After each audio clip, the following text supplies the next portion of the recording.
Bible ఉన్నవారు తెరిచి యెషయా గ్రంథము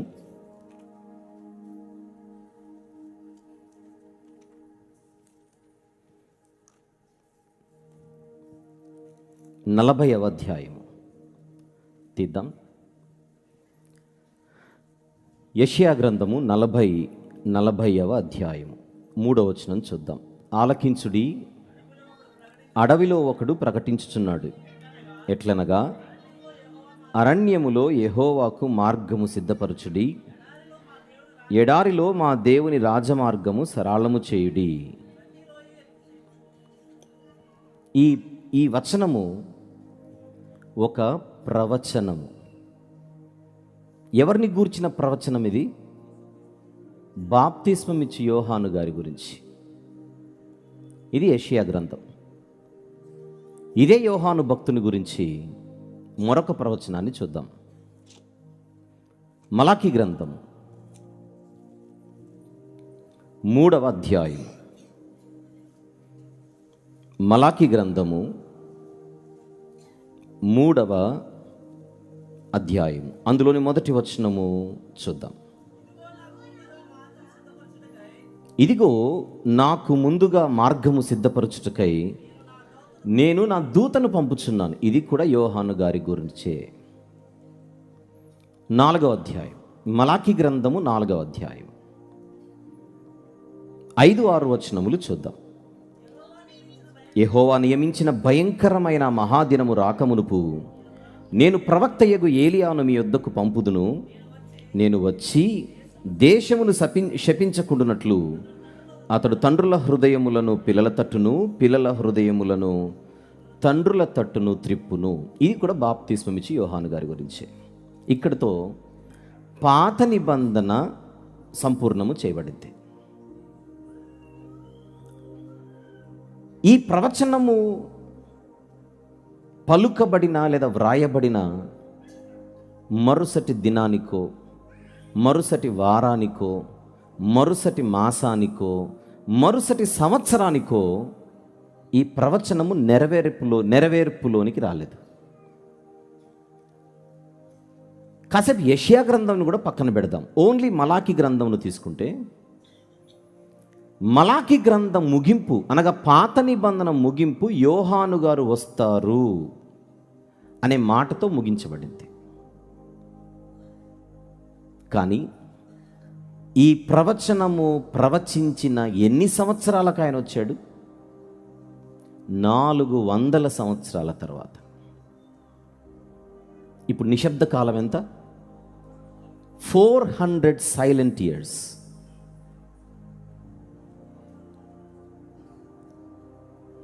ఈ 400 సంవత్సరాలు ఒక్క యోహాను గారి గురించే కాదు, ఇక దేవుడు ఎవ్వరి గురించి మాట్లాడలేదు.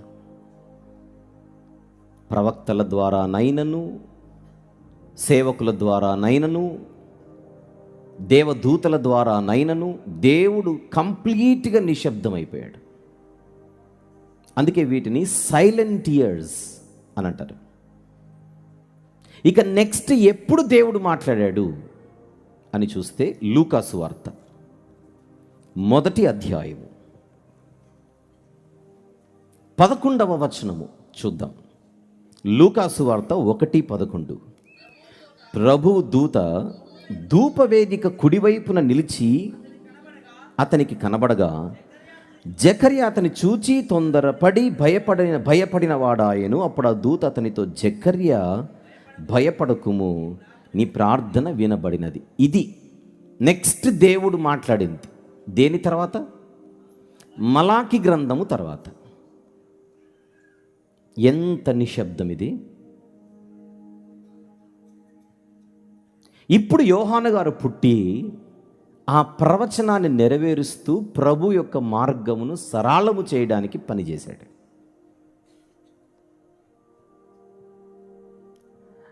యోహాను గారు పుట్టిన కొద్ది కాలానికి యేసుక్రీస్తు ప్రభు ఈ లోకంలో అడుగుపెట్టాడు. యేసుక్రీస్తు ప్రభు అడుగుపెట్టిన కాలాన్ని బైబిల్ ఏమంటుందో చూద్దాం. గలతీ పత్రిక 4వ అధ్యాయం. గలతీ పత్రిక 4వ అధ్యాయం వచనము కూడా 4. అయితే కాలము పరిపూర్ణమైనప్పుడు దేవుడు తన కుమారుని పంపాను. యేసుక్రీస్తు ప్రభు ఈ లోకానికి వచ్చిన కాలం పేరేమిటి? పరిపూర్ణమైన కాలం. ఇంతకు యేసుక్రీస్తు ప్రభు వస్తాడని ఎప్పుడు చెప్పబడింది బైబిల్లో? ఆదికాండం 3:15లో, అంటే ఆదాము గారి కాలంలో. పాటలో ఉండేది అదే. ఆదాము దినములలో క్రీస్తు రాక ప్రవచనము 4000 సంవత్సరములకు శిశువై జన్మించాను. ఎక్కడ ఆదాము గారు? ఎక్కడ క్రొత్త నిబంధన కాలం? ఆయన వస్తాడు వస్తాడు వస్తాడని ప్రవచనాలు ఎన్నో ఉన్నా నెరవేరింది మాత్రం 2000 సంవత్సరాల క్రిందట. బైబిల్ అంటుంది అది కాలము పరిపూర్ణమైన కాలం అని. కాపరి ఎప్పుడు వచ్చాడని అడిగితే కాలము పరిపూర్ణమైనప్పుడు. అసలు కాలం పరిపూర్ణం అవ్వడం అంటే ఏంటి? అదొక హిస్టరీ. బబులోను సామ్రాజ్యం ఉన్నప్పుడు ఆయన వస్తే లోకానికి సువార్త అందడానికి వీల్లేదు. మాదీయుల కాలంలో కానీ, పారసీకుల కాలంలో కానీ, గ్రీకుల కాలంలో కానీ నో. ఈ నెల 12 నుంచి ఇక్కడ సెమినార్లు స్టార్ట్ అయ్యాయి. మరి పోయిన నెల 12కు వచ్చిండొచ్చుగా అందరూ? తెలీదా? ఈ నెల 12 నుంచి సెమినార్లు ఉన్నాయన్న సంగతి 6 నెలల ముందే తెలిసిండొచ్చు, 3 నెలల ముందే తెలిసిండొచ్చు. అదేదో బయలుదేరి పోయిన నెల వచ్చిండొచ్చుగా. వస్తే కుదరదు. ఈ 6 రోజుల పాటు లేదా 7 రోజుల పాటు ఇక్కడ వాక్యపు పండుగలు జరగాలంటే వేదిక సిద్ధం అవ్వాలి. ఈ నెల 12వ తారీఖుకి వేదిక సిద్ధమైంది. అందుకే పని జరుగుతోంది. లోకరక్షకుడు ఈ లోకంలో అడుగుపెట్టి ప్రపంచానికి సువార్త అందించాలంటే ప్రపంచం ఒక వేదికగా మారాలి. అది మారింది రోమియుల పరిపాలనలో. అప్పుడు వస్తేనే భూదిగంతముల వరకు సువార్త ప్రకటించబడుతుంది. ఆదాము గారు పుట్టినప్పటి నుంచి రోమా సామ్రాజ్యం వచ్చేంత వరకు అంతర్జాతీయ రవాణా వ్యవస్థ కానీ, అంతర్జాతీయ సమాచార వ్యవస్థ కానీ అంతర్జాతీయ స్థాయిలో ప్రపంచం తయారవ్వలేదు. క్లూ ఇస్తున్నాను అంతే. మనం ఎప్పుడు పడితే అప్పుడు వస్తే ఇక్కడ మీటింగ్లు ఎలాగైతే జరగవో, మనమందరం వచ్చి వాక్యం వినడానికి ఒక ఏర్పాటు, ఒక వేదిక ఎలాగైతే సిద్ధం అవ్వాలో ఆ సిద్ధమైన కాలమే 2000 సంవత్సరాల క్రితం. అది కాలము పరిపూర్ణమవ్వడం. మనం అల్లరి చేస్తేనో, గోల చేస్తేనో, ధర్నాలు చేస్తేనో దేవుడు భయపడిపోయి స్పందించడు. అల్లర్లకు, గోలకు, ధర్నాలకు ప్రభుత్వం ఏమైనా స్పందిస్తుందేమో, అధికారులు స్పందిస్తారేమో. దేవుడు నీకు నాలెడ్జ్ అంత లేదు కనుక గోల చేస్తావు. ఎప్పుడు ఏది చెయ్యాలో నాకు బాగా తెలుసు. అబ్రహాము గారికి, శారమ్మ గారికి పిల్లలు కావాలి. వాళ్ళు అడిగినప్పుడు ఇవ్వాల, ఆయన అనుకున్నప్పుడు ఇచ్చాడు. జకర్యా, ఎలిజబెత్ దంపతులకు వారు బహుకాలము గడిచిన వృద్ధులు. వారికి వివాహమై సుమారు 50 సంవత్సరాలు అయిండొచ్చు. ఉదాహరణకు 50 సంవత్సరాల నుంచి ప్రార్థన చేస్తున్న బిడ్డ కొరకు ఇప్పుడే ఎందుకు ఇచ్చాడు? ఇప్పుడు మీకు బిడ్డ పుడితేనే ఆ బిడ్డ నా మార్గమును సరళము చెయ్యగలడు. ఇది దేవుని టైమింగ్.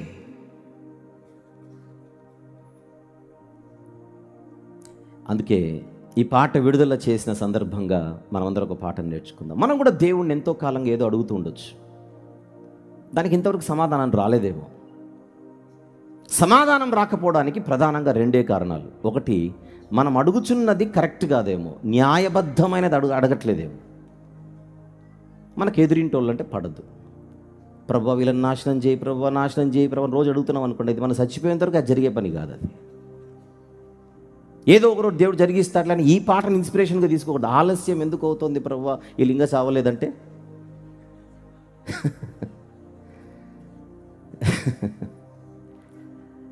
ఆయన చిత్తానుసారముగా మనం ఏది అడిగినను అది ఆయన ఆలకించును. ఏది పడితే అది అడిగితే కుదరదు. కానీ ఆయన చిత్తానుసారంగా మనం అడిగితే అది ఆయన టైమింగ్లో నెరవేరుస్తాడు. దానికి మనం సరెండర్ అయిపోవాలి. కారణం ఆయన టైమింగే పర్ఫెక్ట్ టైమింగ్, మనది కాదు. అందుకే దేవుడే ముద్దు, ఆయన సమయమే ముద్దు, ఆయన గడియారమే ముద్దు. ఈ గడియారం అస్సలు వద్దు. అదే ఈ పాట సారాంశం. ఈ రీతిగా మన మనసుల్లో ఈ పాట దేవుడు ముద్రించునుగాక. ఆమేన్. ఇప్పుడు ప్రార్థన చేసుకొని మెసేజ్లోనికి వెళ్దాం. ఓకే, ప్రార్థన. ప్రేమగల తండ్రి, జీవము గల నాయన, పరిశుద్ధుడైన గొప్ప దేవ, కొద్దిసేపు మేము మాట్లాడుకునబోవు మరికొన్ని విషయాలను దీవించమని, మీ ఆత్మ సహాయంతో మమ్మల్ని నడిపించి మీరే మహిమ పొంది మమ్మల్ని మెరుగుపరచమని యేసు ప్రభు వారి ఘనమైన నామములోనే ప్రార్థన మనవులు మీకే సమర్పించుచున్నాము తండ్రి. ఆమేన్. వచ్చేద్దాం. 9:45, 9:45, 46 నిమిషాలు కరెక్ట్గా మాట్లాడితే తక్కువ సమయంలో ఎక్కువ విషయాలు మనం నేర్చుకోవడానికి సంసిద్ధులమై ప్రయాణం చేద్దాం. అపోస్తలుల కార్యములు తీద్దాం. 17వ అధ్యాయం. అపోస్తలుల కార్యములు 17వ అధ్యాయం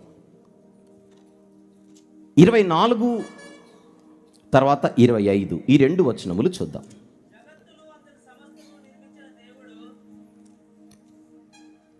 జగత్తును అందలి సమస్తమును నిర్మించిన దేవుడు తానే ఆకాశమునకును భూమికిని ప్రభువై ఉన్నందున హస్తకృతములైన ఆలయములలో నివసింపడు.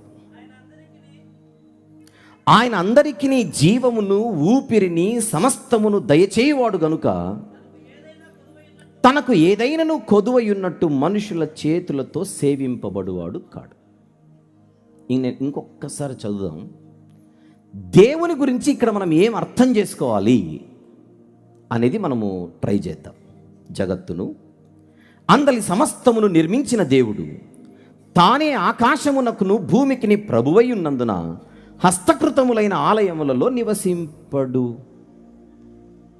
అంటే ఆయన ఉండడానికి ఏ ఆలయం ఆయనకు అవసరం లేదు. ఆయన ఎవరి మీదను దేని మీదను ఆధారపడేవాడు కాదు. అందుకే కింది వచనంలో 25, ఆయన అందరికీ జీవమును ఊపిరిని సమస్తమును దయచేయవాడు గనుక తనకు ఏదైనాను కొదువయున్నట్టు మనుష్యుల చేతులతో సేవింపబడువాడు కాడు. పెన్నుంటే తనకు ఏదైనాను కొదువయున్నట్టు, దాన్ని కొంచెం అండర్లైన్ చేద్దాం. మనుషుల చేతులతో సేవింపబడువాడు కాడు. ఇప్పుడు చెప్పండి, దేవుడు ఎవరు? కొదువ లేనివాడు, కొరత లేనివాడు, తన కొదువను తీర్చుకోవడానికి ఎవరి మీదనో దేని మీదనో ఆధారపడేవాడు కాదు. ఇంతకు దేవుడు కొదువ లేనివాడెప్పుడు? సృష్టి చేసిన తర్వాతనా, సృష్టి చేయడం కంటే ముందు కూడానా? సృష్టి పుట్టిన తర్వాత దేవుడు కొదువలేనివాడా? సృష్టికి ముందు కూడా, ఏమీ లేనప్పుడు కూడా దేవుడు కొదువలేనివాడేనా? నిన్న నేడు నిరంతరము ఆయన ఏకరీతిగా ఉండేవాడు అనంటే ఆయన ఎప్పుడూ కొదువలేనివాడు. అంటే దేవుడు స్వతంత్రుడు. అందుకే దేవుడిని మనము ఇండిపెండెంట్ అంటాం. దేవుడు స్వతంత్రుడు. వేదాంత భాషలో దేవుని స్వాతంత్ర సిద్ధాంతము అని అంటారు. The doctrine of God's independence.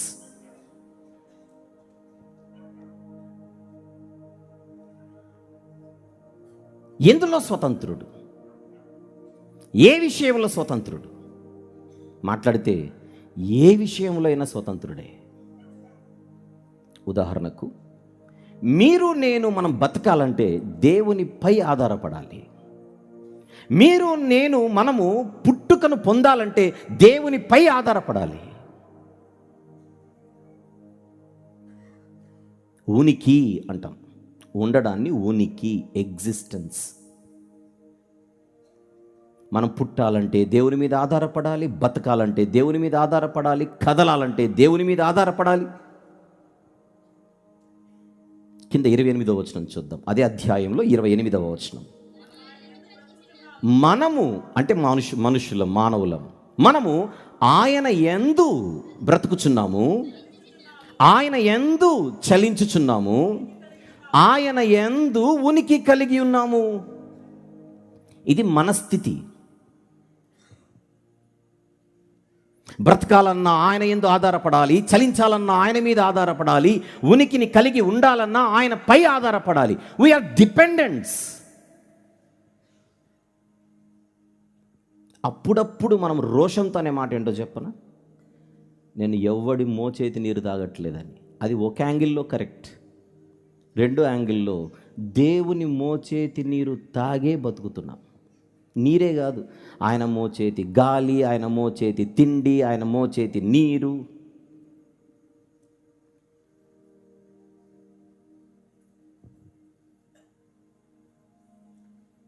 ఏంటి మనకు దేవునికి ఉన్న తేడా ఏమిటి?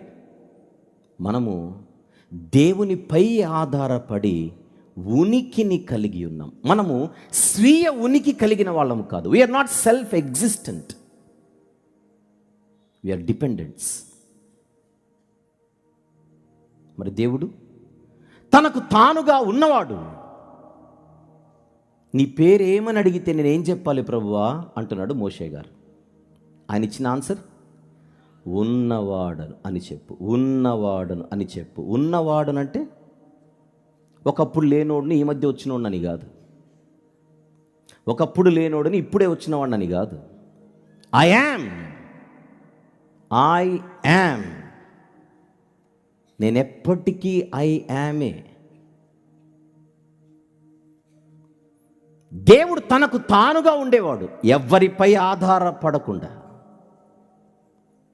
అందుకే దేవుడు స్వీయ ఉనికి కలిగినవాడు. ఇకపోతే పైన మనం చూసాం, తనకేదైనా కొదువ ఉన్నట్టు మనుషుల చేతులతో సేవింపబడువాడు కాడు అంటే అర్థం ఏంటి? ఏ కొదువ లేనివాడు అంటే ఆయన స్వీయ ఉనికి మాత్రమే కాదు కలిగినవాడు, స్వీయ సమృద్ధి కలిగినవాడు, సెల్ఫ్ సఫిషియంట్. యోబు గ్రంథం 41 చూద్దాం, మరికొన్ని వచనాలు. యోబు గ్రంథము 41వ అధ్యాయం 11వ వచనము చూద్దాం. జాగ్రత్తగా చూద్దాం. 11వ వచనం. నేను తిరిగి ఇయ్యవలసియుండునట్లు నాకు ఎవడైనను ఏమైనను ఇచ్చేనా? ఆ ప్రశ్న ఎలా ఉందో ఒక్కసారి ఆలోచించండి. నేను తిరిగి ఇయ్యవలసియుండునట్లు నాకు ఎవడైనను ఏదైనను ఇచ్చేనా అంటే గింటే దేవుడు అనాలి, నేను ఎవడి మోచేతి నీరు తాగట్లేదని. కింద ఆకాశ వైశాలమంతటి క్రిందనున్నదంతయు నాదే కదా. ఆకాశము నాది, భూమి నాది, అందులోని సంపూర్ణతంతయు నాది. ఎవడు నాకిచ్చి నాకు సపోర్ట్ చేసేది? రెండు వాస్తవాలు చెప్పాను ఇంతవరకు దేవుని గురించి. ఆయన స్వీయ ఉనికి కలిగిన వాడు, సెల్ఫ్ ఎగ్జిస్టెంట్. రెండు, ఆయన స్వీయ సమృద్ధి కలిగిన వాడు, సెల్ఫ్ సఫిషియంట్. దేవుడు అనే పదం మనం పలికితే, దేవుడు అనే పదం మనం పలికితే ఈ గుణాలు ఆయనకుంటేనే మనం దేవుడు అనాలి. ఒకవైపు దేవుడు అని అంటూ ఈ గుణాలు లేవు అని అంటే, ఒకవైపు దేవుడు అని అంటూ ఈ గుణాలు ఆయనకు లేవు అని అంటే మనం దేవునిని సరిగా అర్థం చేసుకున్నట్టు కాదు, బోధిస్తున్నట్టు కూడా కాదు.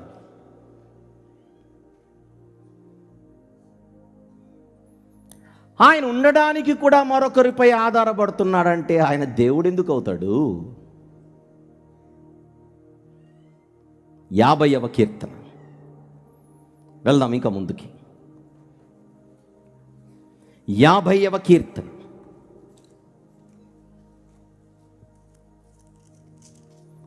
10వ వచనము నుండి చూద్దాం 12వ వచనం వరకు. అడవి మృగములన్నీయు, 1000 కొండల మీది పశువులన్నీయు ఏమంటున్నాడు దేవుడు? నావే కదా. కొండలలోని పక్షులన్నిటినీ నేను ఎరుగుదును, పొలములలోని పశ్వాదులు నా వశమయ్యున్నవి, లోకమును దాని పరిపూర్ణతయు నావే. నెక్స్ట్, నేను ఆకలి గోని నన్ను నీతో చెప్పను. అంటే దేవుని నిజంగా ఆకలి అవుతుందని కాదు, మనకు అర్థం అవ్వడానికి. ఒకవేళ నాకు ఆకలైనా నీ మీద ఆధారపడి బతికేవాడిని కాదు నేను. అది మ్యాటర్. పాపం దేవుని కూడా ఆకలి అవుతుందట అనుకోకూడదు. ఇమాజినరీ కండిషన్ అది. ఆ ఉద్దేశం ఏంటి? ఐ యామ్ ఇండిపెండెంట్ గాడ్ అని దేవుడు తనను తాను ప్రకటిస్తున్నాడు. దేవుడు సమస్తమునకు ఆధారభూతుడే గాని ఆధారపడేవాడు కాదు. మన మనస్సుల్లో దేవుని గురించి నేర్చుకోవాల్సిన ప్రాథమిక పాఠాలు ఇవి. మన పిల్లలు బడికి పంపిస్తే ఫస్ట్ ఆలు ఏబిసిడీలు ఎలాగైతే నేర్పిస్తారో, దేవుని గురించి మనం నేర్చుకోవలసిన అక్షరమాల ఇది.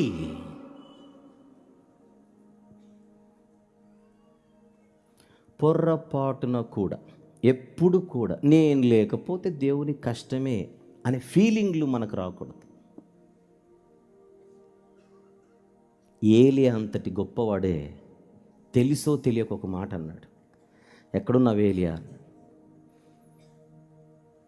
నేనొక్కడిని మాత్రమే ఈ తరంలో నీ కోసం రోషం కలిగి బతుకున్నాను ప్రభు. అప్పుడు దేవుడు, నువ్వు పక్కకు జరిగితే 1000 మంది ఉన్నారు వెనక, చూపించినా? ఎంతమంది? 7,000 మంది. ఏలియాకే 7,000. మనలాంటి వాళ్ళకి ఎంతమంది ఉంటారు ఆలోచించండి. మన ఫీలింగ్స్ అంతే. ఉదయం చెప్పాగా, నేనే నేనే నేనే నేనే నేనే నేనే. దేవుడు, ఈ రాళ్ల వలన నేను పిల్లలను పుట్టించగలను. ఎవడ్రా చెప్పింది నీ మీద నేను ఆధారపడుతున్నానని? కొన్ని సందర్భాలు అనుకుంటాం, నేను లేకపోతే ఎలా చేస్తారో చూద్దాం అనుకుంటుంటాం. మనం లేనప్పుడు ఇంకా బాగా జరుగుతుంటాయి కార్యక్రమాలు. మనము ఇండైరెక్ట్గా సవాళ్ళు విసురుతుంటాం. ప్రతిసారి నేను ఉన్నాను కనుక జరిగాయి ఇవన్నీ, ఈసారి నేను పక్కకు జరుగుతాను, ఎలా జరుగుతుందో చూద్దాం. షాకింగ్ థింగ్ ఏంటని అడిగితే, మనం లేనప్పుడు ఇంకా బాగా జరుగుతుంటాయి. ఇదేంటి అని అడిగితే, మనం సవాలు విసిరింది దేవునికి గనుక.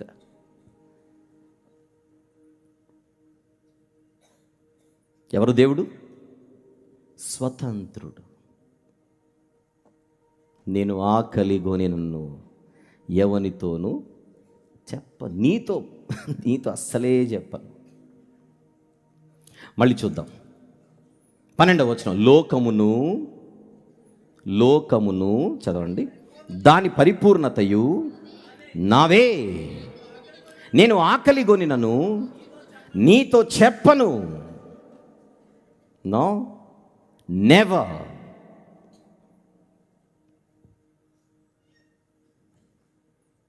ఎంతమంది నమ్ముతున్నారు చెప్పండి? దేవుడు ఎవరి మీద ఆధారపడ్డు, ఎవరు నచ్చినోళ్ళు ఒప్పుకున్నోళ్ళు మాత్రమే చేయొద్దండి. Very good, very good. ఇప్పుడు ఒక పాయింట్ చెప్తాను. దేవుడు ఒకప్పుడు ఒంటరివాడు. ఆ ఒంటరితనాన్ని భరించలేక నిన్ను నన్ను చేసుకున్నాడు అని ఇంతవరకు నమ్మినోళ్ళు చేయొద్దండి. నిజం చెప్పాలి, దేవుడు ఒకప్పుడు ఒంటరివాడు. ఆ ఒంటరితనాన్ని భరించలేకనే నిన్ను నన్ను చేసుకున్నాడు. అప్పుడు మనమొచ్చి అబ్బో ఉద్ధారకులు, మరి ఆయన ఒంటరితనాన్ని పోగొట్టేశాం. నిజమా? ఒకవేళ అది నిజమైతే దేవుడు స్వతంత్రుడవ్వడానికి వీల్లేదు. తనకు ఏదైనాను కొదువ ఉన్నట్టు మనుషుల చేతులతో సేవింపబడువాడు కాడు అనే మాట పక్కకు పెట్టేయాలి కొట్టేసి. తన ఒంటరితనాన్ని భరించలేక దాన్ని పోగొట్టుకోవడానికి నా మీద డిపెండ్ అవుతున్నాడంటే ఆ దేవునికి నేను దిక్కవుతున్నాను.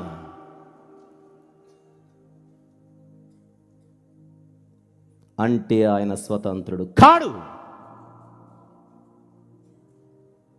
క్యా కరెంగే? ఆయన కోటేద్దామా, మన కోటేసుకుందామా?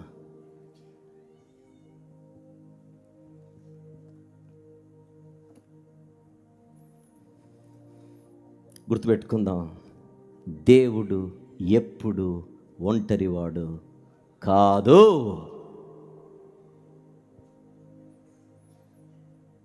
ఎలా?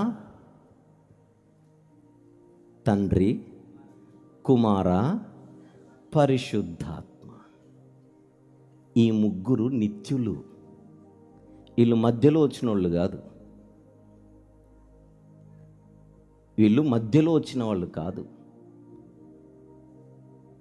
నీ పేరేమి అని అడిగాడు మోషే గారు. ఐ యామ్, నేనున్నవాడను అని ఏదైతే నిర్గమాకాండంలో అన్నాడో, యోహాను సువార్త 8:58లో యేసు ప్రభు తన గురించి అదే చెబుతున్నాడు. యోహాను సువార్త 8వ అధ్యాయం, యోహాను సువార్త 8వ అధ్యాయం 58వ వచనం చూద్దాం. యేసు, అబ్రహాము పుట్టక మునుపే నేను ఉంటినీనా ఉన్నానునా. అవును, ఆ ఇంగ్లీష్లో ఏమైనా చూపించగలరా రెఫరెన్స్? ఎనీబడి? Any possibility? అవకాశం ఉందా? ఉంటే ట్రై చేయండి. ఏమంటున్నాడు ఆయన? అబ్రహాము పుట్టక మునుపే నేనున్నాను అన్నదానికి ఇంగ్లీష్లో ఉంటుంది I am, not I was. యేసుప్రభు ఎవరు అని అడిగితే ఐ యామ్, నేను నిత్యున్నని చెబుతున్నాడు అక్కడ. కొలసీ పత్రిక 1వ అధ్యాయం, కొలసీలకు వ్రాసిన పత్రిక 1వ అధ్యాయం 17వ వచనం చూద్దాం. యేసుప్రభు గురించే ఇది, యేసుప్రభు గురించే. ఆయన అన్నిటికంటే ముందుగా ఉన్నవాడు ఉన్నవాడు ఉన్నవాడు.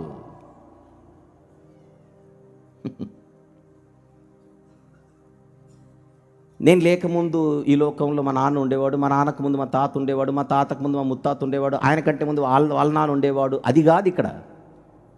అన్నిటికంటే ముందుగా ఉన్నవాడు అంటే ఆయన. ఇప్పుడు నాకంటే ముందు మా నాన్న ఉన్నాడంటే ఒకప్పుడు పుట్టి తర్వాత ఉన్నాడు.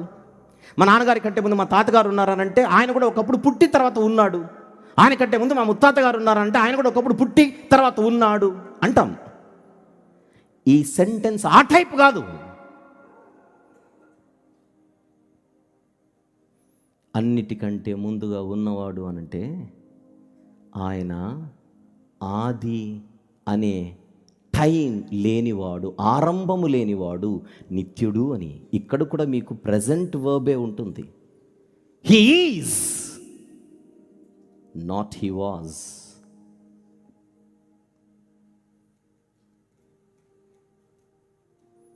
తండ్రి నిత్యుడే, కుమారుడు నిత్యుడే.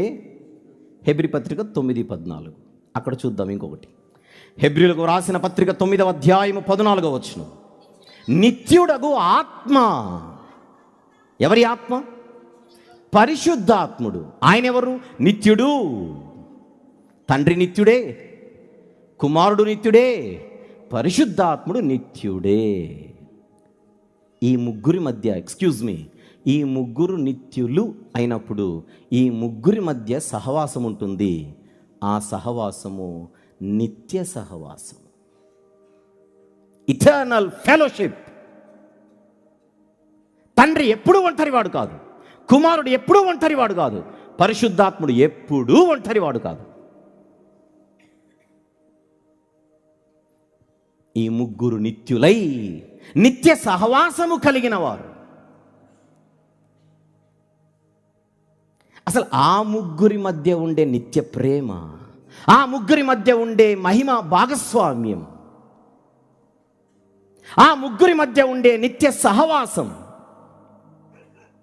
అది అనంతమైనది, కొలవలేనిది, పరిమితులు లేనిది. మనము దేవునితో ఉండడం చిన్నది, పరిమితి కలిగినది. ఈ సహవాసానికి ఆ సహవాసానికి అసలు పోలిక.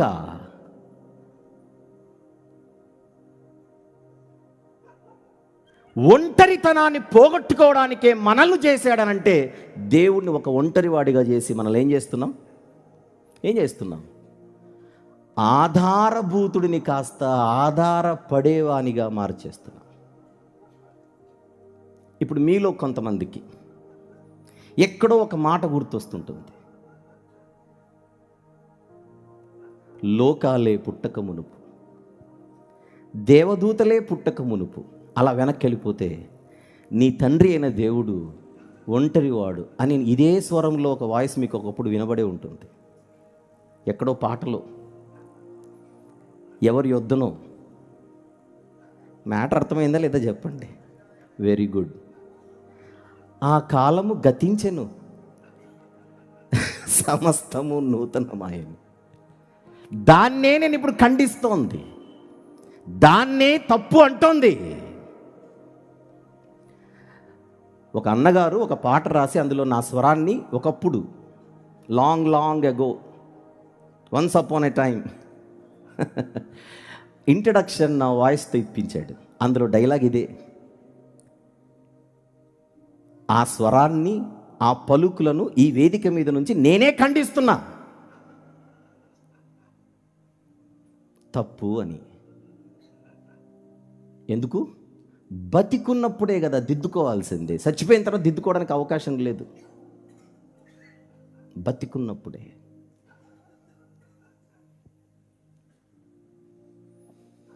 దేవునిని ఒంటరి వాణిగా చేసి ఆయనను మనం అవమానపరచకూడదు. అది అవమానపరిచినట్టు దేవుణ్ణి. నేను కూడా ఎన్నో పాటలు రాశాను, ఎన్నో పాటలు విడుదలయ్యాయి. నేను రాసిన ఇప్పటికు 95 పాటలు, ఈ రోజుకి 95 పాటలు విడుదలయ్యాయి. ఈ 95 పాటల్లో ఒక పాటలో నేను ఉపయోగించిన పదజాలం నా ఉద్దేశమైన ఒంటరివాడని కాదు, కానీ ఆలోచిస్తే ఆ లైన్, ఆ ఎక్స్ప్రెషన్, ఆ భావాన్ని వ్యక్తం చేస్తోంది అని నాకు అనిపించి నేను పబ్లిక్ 2-3 సార్లు చెప్పాను, ఆ పాటను మళ్ళీ నేను రీమేక్ చేయిస్తున్నాను, ఆ లిరిక్స్ను మార్చి. నేను రాసి విడుదల చేసిన పాటే. యాక్చువల్గా అందులో నా ఉద్దేశమైన ఒంటరివాడని చెప్పడమే కాదు, ఒక పదం ఆ భావాన్ని వ్యక్తపరుస్తోందని ఆ పదము కొరకు పాటను మళ్ళీ రీమేక్ చేయిస్తున్నాను. ఎందుకు? బతికున్నప్పుడే దిద్దుకోవాలి. నేను మాట్లాడుచున్న దేవుడు నేను చెబుతున్న దానికంటే గొప్పోడని చెప్పడానికి మనం గర్వపడాలి. ఎక్కడ ఒంటరివాడు? ఎప్పుడు ఒంటరివాడు? ఎప్పుడు ఒంటరివాడు కాదు. ఎవ్వరి మీద, దేని మీద ఆధారపడేవాడు అంతకంటే కాదు. బైబిల్లో జగత్తు పునాది వేయబడక మునుపే అని ఎక్కడైనా కనబడింది అనుకోండి, అది పాస్ట్ ఇటర్నిటీ, భూతకాల నిత్యత్వం. లోకము పుట్టక మునుపు అని కనబడింది అనుకోండి, అది భూతకాల నిత్యత్వం. ఆ పాస్ట్ ఇటర్నిటీలో తండ్రి, కుమార, పరిశుద్ధాత్మని ముగ్గురి మధ్య నిత్య ప్రేమలు, నిత్య సహవాసం, నిత్య సంభాషణ, నిత్య మహిమ భాగస్వామ్యం సదా. జగత్తు పునాది వేయబడక మునిపే నీవు నన్ను ప్రేమించితి అంటున్నాడు యేసు ప్రభువు వారు ప్రార్థనలో, యోహాను సువార్త 17లో. జగత్తు పునాది వేయబడక మునిపే నీవు నన్ను ప్రేమించితివి. జగత్తు పునాది వేయబడక మునిపే అంటే అర్థం ఏంటి? నిత్యత్వం. బైబిల్లో కొన్ని పదాలు చూసినప్పుడు వెంటనే పట్టుకోవాలి. యుగ యుగములు, యుగ యుగములు. యుగ యుగములు అంటే from ever lasting to ever lasting. యుగ యుగములు నీవే దేవుడు అంటాడు మోషే గారు కీర్తనలో, 90వ కీర్తనలో. దేవుడు అనే పదం మనకు వస్తే మనకు ఎప్పుడు గుర్తుకు రావాల్సింది, ఆయన ఉన్నవాడు, నిత్య ఉనికి కలిగిన వాడు, క్షమించండి, స్వీయ ఉనికి కలిగిన వాడు. నిత్య ఉనికి అంటే స్వీయ ఉనికి, స్వీయ ఉనికిని కలిగిన వాడు, నిత్య ఉనికిని కలిగిన వాడు, స్వీయ సమృద్ధి కలిగిన వాడు. ఇలానే మన గుండెల్లో, ఇలానే మన హృదయాల్లో దేవుడు పదిలపరచబడి ఉన్నాడా? ఎవరిని వారు ప్రశ్నించుకోండి. సృష్టికర్తపై ఆధారపడాలే కానీ సృష్టికర్త సృష్టిపై ఆధారపడేవాడు కానే కాదు.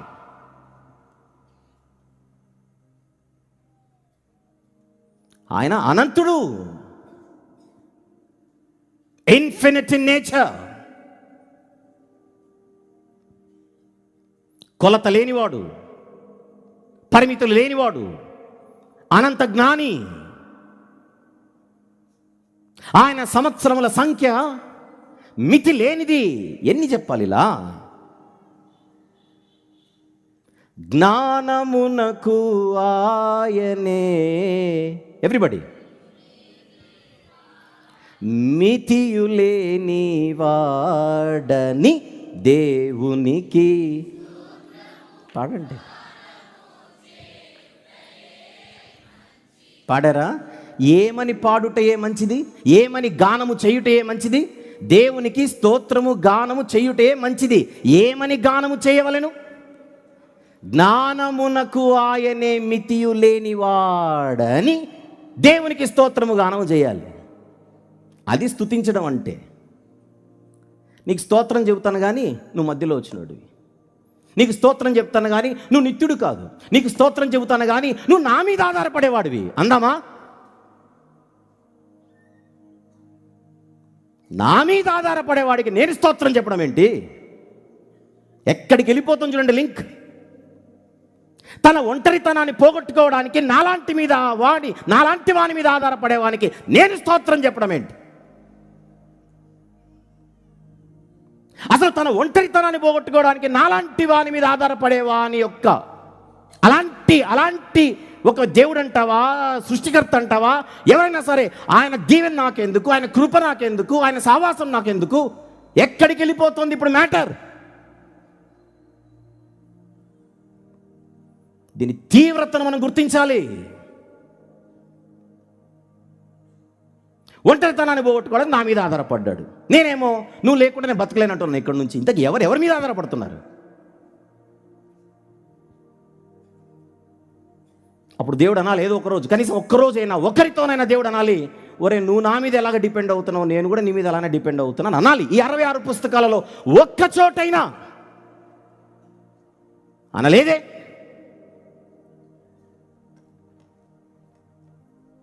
This is God's independence. This is God's independence. నిజమైన ఆరాధికులు ఎవరో చెప్పనా? దేవునికి ఆయన స్వాతంత్రమును గుర్తించిన వారు. ఆయన స్వాతంత్రమును శంకిస్తే వాళ్ళు నిజమైన ఆరాధికులు కానే కాదు.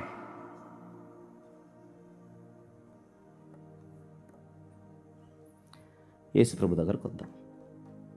ఉదయం చెప్పాను, గుర్తుంది కదా, తండ్రి కుమార పరిశుద్ధాత్మ వ్యక్తులుగా ముగ్గురుగా ఉన్నారు, కానీ వారిలో ఏకత్వం ఉంది. ఆయన తత్వము యొక్క మూర్తిమంతమునై ఉన్నాడు. ఏకత్వం.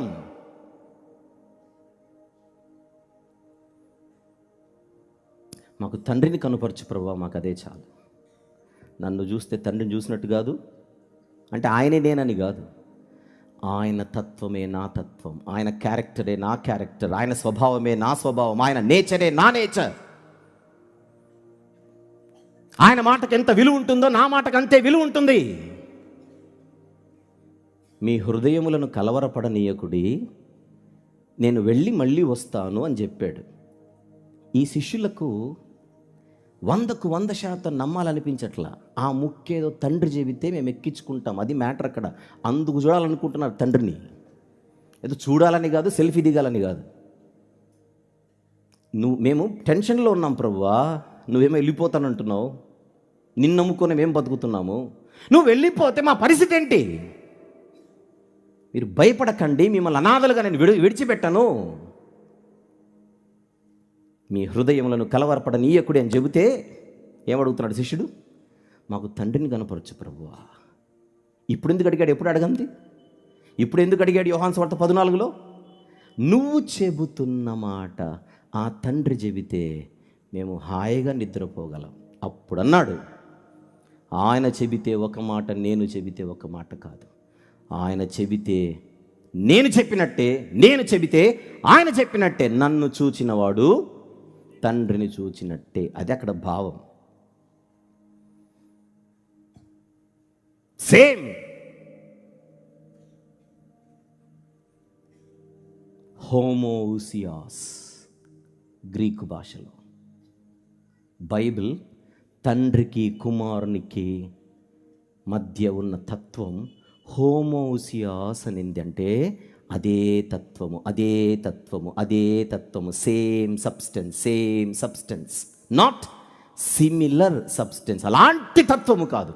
హోమోయూసియాస్ కాదు. పెద్ద పెద్ద చర్చలు జరిగాయి దీని గురించి. సత్యమే నిలబడింది. ఇప్పుడు యేసుప్రభు దేవుడే మధ్యలో వచ్చాడు. యేసుప్రభు దేవుడే. ఆయన ఉండడానికి ఒకరిపై ఆధారపడుతున్నాడు. అందామా? ఆయన తన ఉనికి కొరకు ఉండడానికి మరొకరిపై ఆధారపడుతున్నాడు అని మనం అంటే ఆయనను దేవుడని ఒప్పుకుంటున్నట్టు కాదు. ఇదే సూత్రం పరిశుద్ధాత్మని కూడా అప్లై అవుతుంది. జాగ్రత్తగా విందాం ఈరోజు. యేసుక్రీస్తు ప్రభు తాను ఉండడానికి మరొకరిపై ఆధారపడుతూ ఉంటే ఆయన స్వీయ ఉనికి కలిగిన వాడు కాదు. అంటే స్వతంత్రుడు కాదు. యేసుక్రీస్తు ప్రభు తనకేదైనా అవసరానికి మరొకరిపై ఆధారపడుతుంటే ఆయన స్వీయ సమృద్ధి కలిగిన వాడు కాదు. అంటే ఆయన స్వతంత్రుడు కాదు. స్వతంత్రుడు తానే కాకపోతే నీకు నాకు స్వతంత్రాన్ని ఎలా ఇస్తాడు సార్? క్రీస్తు ఈ స్వాతంత్రము మనకు అనుగ్రహించనని మనం చెబుతాం. ఆగస్టు 15 మెసేజ్లన్నీ ఇవే. మళ్ళీ స్వతంత్రాన్ని ఇచ్చేవాడికే స్వాతంత్రం లేకపోతే మనకిచ్చే స్వాతంత్రం ఇంతకు స్వాతంత్రమా? మిత్రమా, యోచించుమా.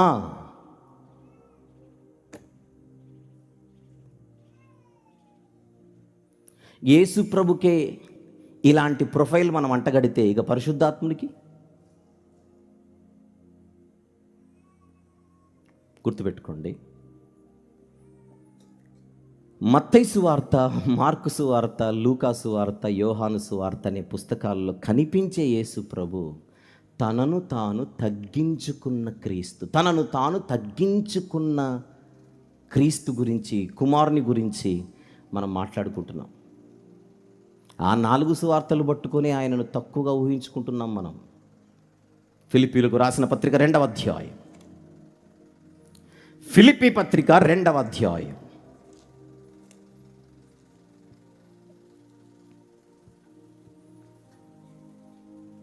6 నుంచి చూద్దాం. ఆయన దేవుని స్వరూపము కలిగిన వాడై ఉండి, అది అండర్లైన్ చేయకపోతే మనం చాలా నష్టపోతాం. ఆయన దేవుని స్వరూపము కలిగిన వాడై ఉండి, చెప్పండి, ఏ స్వరూపం ఉంది ఆయనకు? ఏ స్వరూపం ఉంది? దేవుని స్వరూపం అంటే అచ్చం వాళ్ళ నాన్నలాగానే ఉంటాడు ఈ బిడ్డ. ఆ స్వరూపం కాదు అది. ఒక తండ్రిని, ఒక కొడుకును మనం చూసేటప్పుడు కొన్ని సందర్భాల్లో కొడుకు అచ్చం వాళ్ళ నాన్నలాగా ఉంటాడు, కూతురు అచ్చం వాళ్ళ నాన్నలాగా ఉంటుంది ఒక్కొక్కసారి. అప్పుడు మేమంటాం, అంత వాళ్ళ నాన్న స్వరూపమే, అంత వాళ్ళ అమ్మ స్వరూపమే అని అంటాం. ఆ స్వరూపం కాదు ఇది.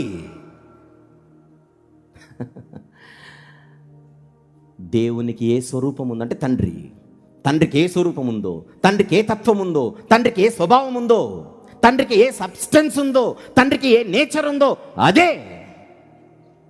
సేమ్. అంటే తండ్రిని మనం ఎంత ఘనపరిచితే కుమారుని కూడా, చెప్పండి, అంతే ఘనపరచాలి. కుమారుణ్ణి తక్కువ చేస్తే తండ్రిని తక్కువ చేసినట్టే, కుమారుణ్ణి ఘనహీనుడిగా చేస్తే తండ్రిని ఘనహీనుడిగా చేసినట్టే. కుమారునిని ఘనపరచువాడే తండ్రిని ఘనపరచువాడు. దేవ సిద్ధాంతములు ఈ మాట చాలా కీలకమైంది. నేనంత మా నాన్నలాగా ఉంటాను, మా చెల్లంత వాళ్ళ అమ్మలాగా ఉంటుంది, మా అమ్మలాగా ఉంటుంది అని కాదు. ఇక్కడ ఆ టైపు స్వరూపం కాదు ఇది. భక్తుడు చెబుతోంది ఆయన దేవుని స్వరూపము కలిగిన వాడై ఉండి అంటే దేవుడై ఉండి సేమ్ అదే ఆయన దేవుని స్వరూపము కలిగిన వాడు గనుకనే దేవునితో సమానుడు. దేవునితో సమానముగా ఉండుట విడిచిపెట్టకూడని భాగ్యమని ఎంచుకొనలేదు కానీ మనుషుల పోలికగా పుట్టి దాసుని స్వరూపము ధరించుకొని తనను తానే రిక్తునిగా చేసుకొనెను. మరియు ఆయన ఆకారమందు మనుషునిగా కనబడి మరణము పొందినంతగా, అనగా శిలువ మరణము పొందినంతగా విధేయత చూపిన వాడై తనను తాను తగ్గించుకొనెను. తగ్గించుకుంటే బెత్లెహేంలో కనపడ్డాడు, తగ్గించుకుంటే పశుల పాకలో కనపడ్డాడు, తగ్గించుకుంటే నజరేతులో కనపడ్డాడు, తగ్గించుకుంటే కనపడుతున్న ఆయనే ఈ 4 సువార్తలో కనపడుతున్న ఆయన. ఆయన క్రీస్తు యేసు అను నరుడు. ఒరిజినల్గా ఆదియందు వాక్యముండెను, వాక్యము దేవుని యొద్ద ఉండెను, వాక్యము దేవుడై ఉండెను. ఆ దేవుడు శరీరధారి అయి కృపా సత్య సంపూర్ణుడిగా మన మధ్య నివసించేను. దేవుడు నరుడయ్యాడు, దేవుడు నరుడయ్యాడు, దేవుడు నరుడయ్యాడు. మరి నరుడైన తర్వాత దేవుడా అని అడుగుతారు. దేవత్వము యొక్క సర్వపరిపూర్ణత శరీరముగా క్రీస్తునందు నివసించుచున్నది.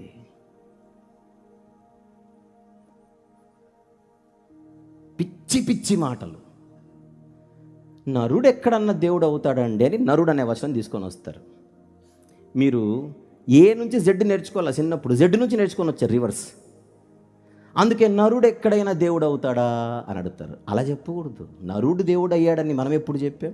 దేవుడు నరుడయ్యా అని చెప్తున్నాం. ఇప్పుడు పాట రాశారు, ఫస్ట్ పల్లవెత్తుతారా లాస్ట్ చరణం నుంచి పాడతారు రివర్స్.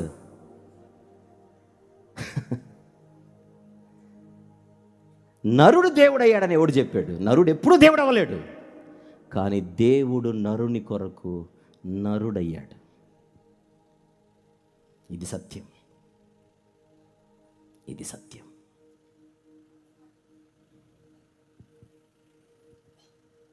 చెప్పండి, దేవుడు స్వతంత్రుడా ఆధారపడేవాడా? స్వతంత్రుడు అని దేవునికి స్తోత్రము గానము చెయ్యాలి. మనసులో స్వతంత్రుడు కాదు, పైకి మాత్రం దేవునికి స్తోత్రం.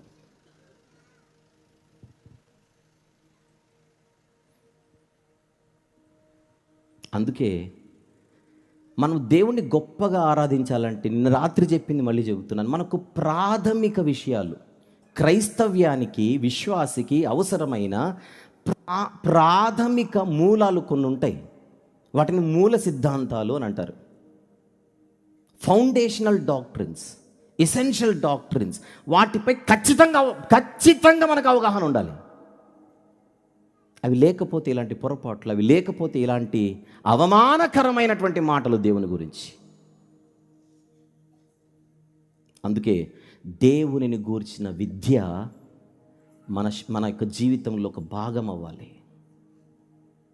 మహోన్నతుని విద్య అంటాం దాన్ని,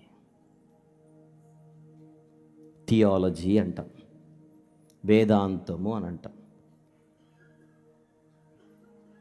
వేదాంత శాస్త్రములో దేవశాస్త్రం అని ఒక సపరేట్ డాక్ట్రిన్ ఉంటుంది. అందులో ఇవన్నీ నేర్పిస్తారు. ఇప్పుడు నేను మాట్లాడుచున్న దేవుని స్వాతంత్రము అనేది ఒక పెద్ద చాప్టర్. అది అందులో ఒక ముక్క మాట్లాడాను. ఇప్పుడు నేను చిన్న పీసే నేను మాట్లాడింది.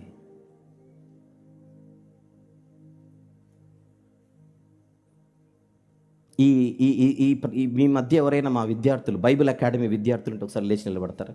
ఊరికి ఎక్కడున్న వాళ్ళు అక్కడ నిలబడండి. ఏ బ్యాచ్ వాళ్ళైనా కూడా, ఏ బ్యాచ్ వాళ్ళైనా నిలబడండి. ఆ వచ్చిన వారిలో అక్కడ చూడండి, కొంతమంది విద్యార్థులు వచ్చారు. దయచేసి కూర్చోండి. వాళ్ళు మీకు పరిచయం ఉంటే అడగండి. మేము ఒక బైబిల్ కాలేజ్ రన్ చేస్తున్నాం, దాని పేరు Bible academy.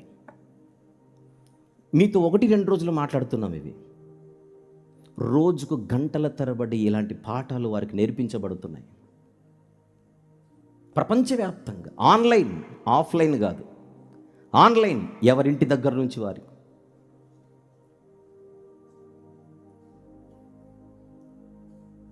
Long term Bible courses కొంతమంది చేస్తున్నారు, షార్ట్ టర్మ్ 1 ఇయర్ కోర్సులు కొంతమంది చేస్తున్నారు. మెస్మరైజ్ అవుతుంటారు దేవుని గురించి నేర్చుకునేటప్పుడు, మైమరిచిపోతుంటారు. దేవుని యెహోవా ఉత్తముడని రుచి చూడొద్దు, ఆయన ఔన్నత్యం ఏంటో. దేవుణ్ణి మనము టేస్ట్ చేస్తే దాన్ని వదులుకోము. అందుకే జుంటి తేనె ధారల కంటే మధురమైనది దేవుని వాక్యం. ఎందుకంటే ఆ వాక్యం ఆయన గురించి మాట్లాడుతుంటుంది కనుక. ఈ మధ్యకాలంలో ఈ ప్రాథమిక విషయాలపై ఖచ్చితంగా అందరికి అవగాహన అవసరమని ఈ సంవత్సరం మనము క్రొత్తగా 3 months బైబిల్ కోర్సెస్ స్టార్ట్ చేస్తున్నాం. ఇందులో ఒక్కొక్క ఎసెన్షియల్ డాక్ట్రిన్, ఈరోజు మీరు వింటున్నది ఒక ముక్క, ఒక చిన్న పీస్, దేవశాస్త్రములోని ఒక చిన్న పీస్. ఈరోజు సభాధ్యక్షులుగా ఉన్నటువంటి వాసన్న గారు, ఒకసారి అన్నాను అడగండి. ఆయన ఒక సంఘ కాపరి, ఆయన కూడా తరగతులకు హాజరవుతుంటాడు. అలాంటి కాపరులు ఎందరో అమెరికా నుంచి ఉన్నారు, ఇజ్రాయెల్ నుంచి ఉన్నారు, ఎమిరేట్స్ నుంచి ఉన్నారు, సింగపూర్ నుంచి ఉన్నారు, నార్త్ ఇండియా నుంచి ఉన్నారు, సౌత్ ఇండియా నుంచి ఉన్నారు. ప్రపంచంలో ఎక్కడున్నా వారికి అలాట్ చేయబడిన ఆ టైంకి వారు సిస్టమ్ ముందో మొబైల్ ముందో అలా వాలిపోతారు. వారంలో 1-2 క్లాసెస్ వాళ్లకు జరిగేవి ఆన్లైన్, ఎవరింటి దగ్గర నుంచి వారు 1 గంటన్నర తరగతి కోసం కేటాయించడం. అయితే ఇప్పుడు ఒక్కొక్క డాక్ట్రిన్ గురించి 3 నెలల పాటు ఒక కోర్సును మనం అందజేస్తున్నాం. 3 months, వారంలో 3 రోజులు, సోమ బుధ శుక్ర, రాత్రి 8 నుంచి 9:30 వరకు. 8 గంటలకు లింక్ వస్తుంది. కరెక్ట్గా 8:30కు నా క్లాస్ స్టార్ట్ అవుతుంది, 9:30కు క్లోజ్ అవుతుంది. ఈ సమయ అనుకూలత కలిగిన ఎవరైనా జాయిన్ అవ్వచ్చు. సోమ బుధ శుక్ర 3 months, వీక్లీ 3 days, ఒక్కొక్క డాక్ట్రిన్ కంప్లీట్ చేసుకుంటూ వెళ్ళిపోవడం. ఒక్క డాక్ట్రిన్ వినండి, 3 నెలల్లో ఒక్క డాక్ట్రిన్ వినండి. తర్వాత ఇప్పుడు మీరు చూసే బైబిల్, తర్వాత మీరు చదివే బైబిల్కి, విధానానికి, మీ దృష్టికి బైబిల్ మొత్తం మారిపోతుంటుంది. బైబిల్ మారుతుందని మళ్ళీ దాన్ని కట్ చేయకండి. బైబిల్ మారదు, మనకు అర్థమయ్యే విధానం మారుతుంది, మనం చూసే విధానం మారుతుంది, మన దృష్టి మారుతుంది, మనం అర్థం చేసుకునే పద్ధతి మారుతుంది. ఆస్వాదిస్తాం. ఇది ఒక ప్రకటనగా మనం చూద్దాం. On the screen show it please. ఉందా? ఉన్నప్పుడు చూపించండి. అపోస్తలుల కార్యములు 17వ అధ్యాయం, అక్కడికి వచ్చి మనం ముగిద్దాం. So that is the info for you. Bible academy అనేది it is the educational ministry of Bharat institute of biblical leadership education. Short term Bible courses ఇవి, షార్ట్ టర్మ్ థియలాజికల్ కోర్సెస్. ఆ కోర్సెస్ పేరు ఎసెన్షియల్ క్రిస్టియన్ డాక్ట్రిన్స్. అందులో ఒక phone number, 2 phone numbers ఉన్నాయి. నేను ఒకటి ఇస్తాను కనబడకపోతే. 6300 ఫోన్ నంబర్ రాసుకోండి. 6300 4337. 6300 4337. నన్ను చూపించు.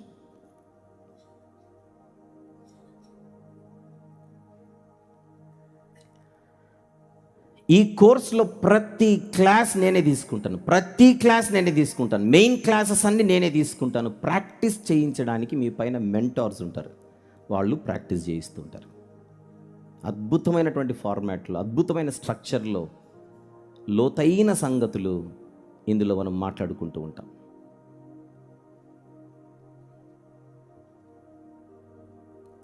మార్చి 1వ తారీఖు నుంచి, అంటే మార్చ్ మాసంలో ఫస్ట్ మండే నుంచి క్లాసెస్ స్టార్ట్ అవుతుంది. ఈలోగా మీ షెడ్యూల్ మీరు ప్లాన్ చేసుకొని నేను ఇచ్చిన ఫోన్ నంబర్కి 6300043337 ఆ నంబర్కి మీరు వాట్సాప్లో ఒక మెసేజ్ పెట్టి, నా పేరు ఇది, నేను పలానా ప్రాంతం నుంచి నేను మెసేజ్ పెడుతున్నాను, నేను ఈ షార్ట్ టర్మ్ బైబిల్ కోర్సులో జాయిన్ అవ్వాలని ఆసక్తి కలిగి ఉన్నాను, వివరాలు పంపించండి అని పెట్టండి. మా ఆఫీస్ నుంచి మీకు మెసేజ్ రూపంలోనైనను లేదా కాల్ రూపంలోనైనను మీకు ఇన్ఫర్మేషన్ వస్తుంది. దాని ప్రకారంగా మీరు ప్రొసీడ్ అయితే you can get the admission. ఈ రాత్రి మనము దేవుని గురించి మాట్లాడుకుంటున్నాం, ఆయన స్వాతంత్రం గురించి. దేవునిని ఎంత గొప్పగా అర్థం చేసుకుంటే ఆయనను అంత గొప్పగా ఆరాధించగలం. మనకు అర్థం కావట్లేదు మ్యాటర్. ఏదో ఒకటిలేండి, ఏముందిలేండి అంటే అవ్వదు.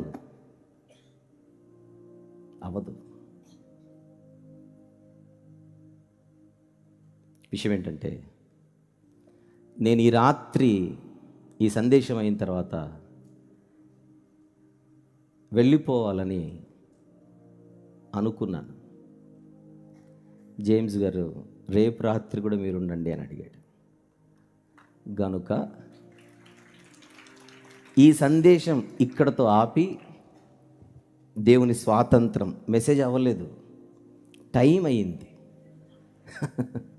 అందుకే ఇక్కడతో ఆపి, ఇక్కడ ఎక్కడైతే మనం ఆపామో అక్కడ నుంచి దేవుని స్వాతంత్రాన్ని రేపు రాత్రి కొనసాగిద్దాం.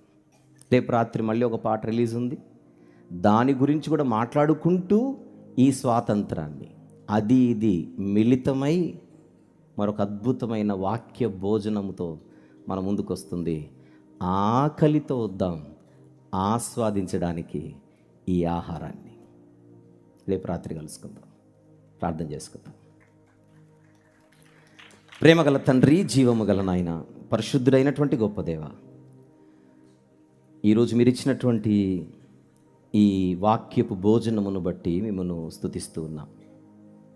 మిమ్మల్ని ఆరాధించే మేము మిమ్మల్ని తప్పుగా అర్థం చేసుకొని మిమ్మల్ని ఆరాధించడం ఏమిటో, అందుకే మిమ్మల్ని మరింత గొప్పగా అర్థం చేసుకోవడానికి మేము చేస్తున్న ప్రయత్నం ఇది.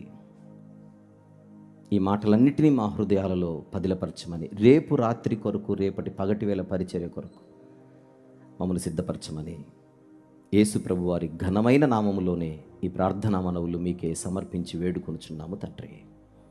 ఆమెన్. అందరికీ